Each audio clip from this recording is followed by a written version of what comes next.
After World War II, millions of soldiers came home to a promise: a house, a car, a perfect life.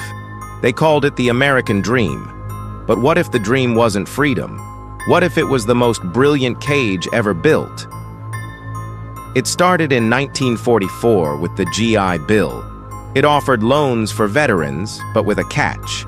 They were mostly for shiny new houses on the edge of town. Places like Levittown rose overnight, endless rows of sameness promising safety and a fresh start. Zoning laws were written to ban corner stores and apartments, sending a clear message: move out, fit in, and stay quiet. The walkable, mixed-use neighborhoods of the past were intentionally left behind. While families unpacked their boxes, corporations were drawing up new blueprints. Giants like General Motors, Standard Oil, and Firestone formed a consortium to buy up and dismantle electric streetcar systems across the country. Suddenly, the car wasn't just an option for freedom, it became a necessity.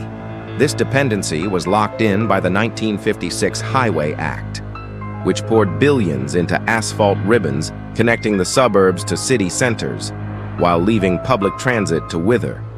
The suburbs didn't grow by accident. They were engineered around the gas pump. The design went deeper than just roads and houses. It was a psychological blueprint. Identical homes, wide manicured lawns, and fences between every single yard, each element whispered the same word: conform. You couldn't just walk to your neighbors, you drove. You couldn't gather in a vibrant downtown because, in many suburbs, there was no downtown. And the television filled the silence, piping in a constant stream of messages telling you what to buy, how to live, and who you should be. The result? A lifestyle built on debt, a mortgage, 2 car payments, insurance, and an endless need for gas. The system sold a vision of freedom that was paid for by the monthly bill. If you missed a payment, you risked losing the dream. So you kept working, kept buying, and kept still. The comfort of the suburban home became a leash, invisible, but incredibly tight. Today, that architecture of control hasn't disappeared. It's just moved online. We now live in digital suburbs built from screens instead of streets, governed by algorithms instead of zoning laws. We've traded our picket fences for personalized feeds, but the underlying design feels eerily the same, isolating us while promising connection. But design isn't destiny. The same structures that isolate can be used to connect, if we choose to.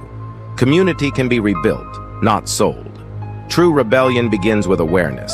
Once you see the pattern, you hold the power to redraw it. Suburbia wasn't explicitly created to control you, but its design did. Now that you know the blueprint, what will you build instead? Thanks for watching. If this made you think, consider subscribing for more deep dives into the world around us. Stay curious.